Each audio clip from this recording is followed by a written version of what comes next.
Hello mga kananay, magandang araw.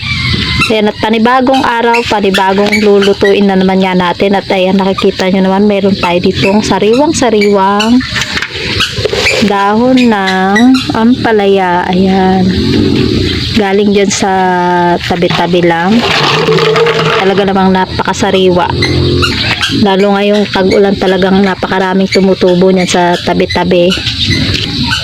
Kaya talagang makakalibre ka na naman ng yung pang-ulam basta hindi ka maselan. Ayan, pwede mo nga yung iluto sa sardinas, ilaga, o kaya ay iabraw. At yan nga ang aking gagawin. Tayo mag-aabraw ngayon ng ating dahon ng ampalaya. At pwede mo rin pala siyang ipakbit mga kananay.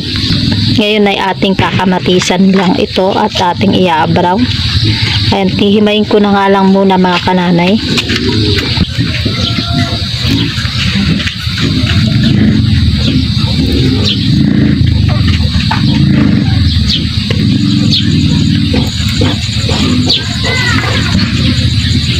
Yan naman talagang napakasarap. Amoy pa lang talagang amoy na sariwa.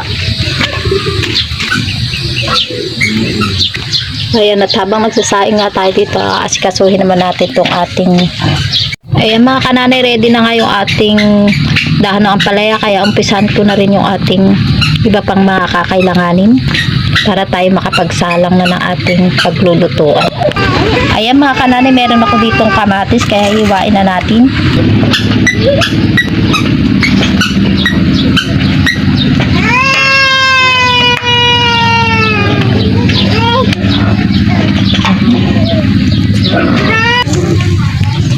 Ayan, lalagyan lang natin ng konting tubig mga kananay para damay pa char.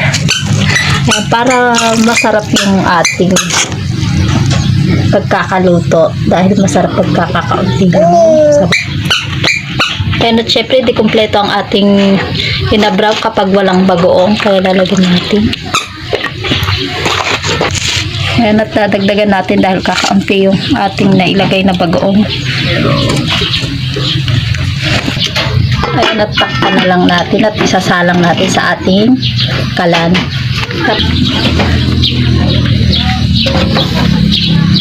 Ayan, at hintayin lang natin kumulo mga kananay.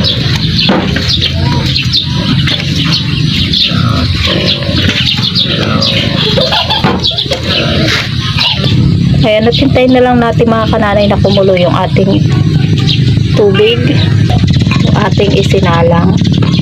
Ayan, at kumukulo na nga mga kananay yung ating nakasalang, kaya ilagay na rin natin yung nahugasan nating ampalaya.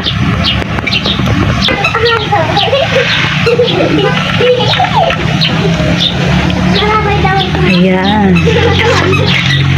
mga ilang minuto lang naman natin pakukuluan mga kananay para hindi natin siya i-overcook dahil sobrang pait na nun kapag in-overcook natin.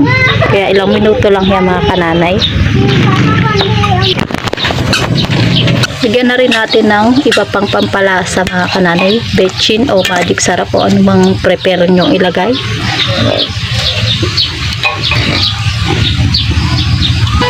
At mga kananay, luto na nga yung ating ampalaya.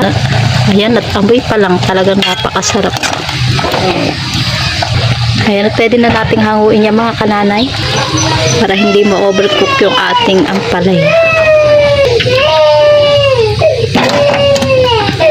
Ayan, talagang hindi ko na rin talaga mapipigil lang hindi tikman.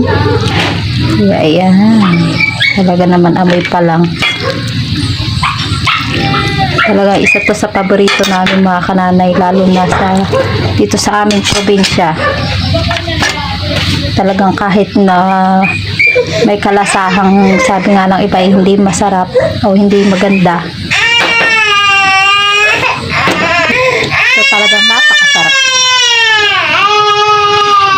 lalo na kapag ganito kainit yung sabaw. Talagang papadami na naman ang aking kain.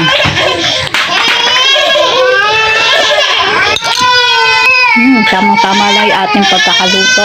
At hanggang dyan na nga lang po muna ang aking video dahil ang aking kambalan, ayan, at naririnig nyo na ayan, at nag-iiyakan na naman. For more videos, huwag niyo po kalimutang mag-like and subscribe. Mag-follow na rin kayo sa aking Facebook page na Buhay Nanay. Kaya, hanggang dyan na lang po muna mga kanan.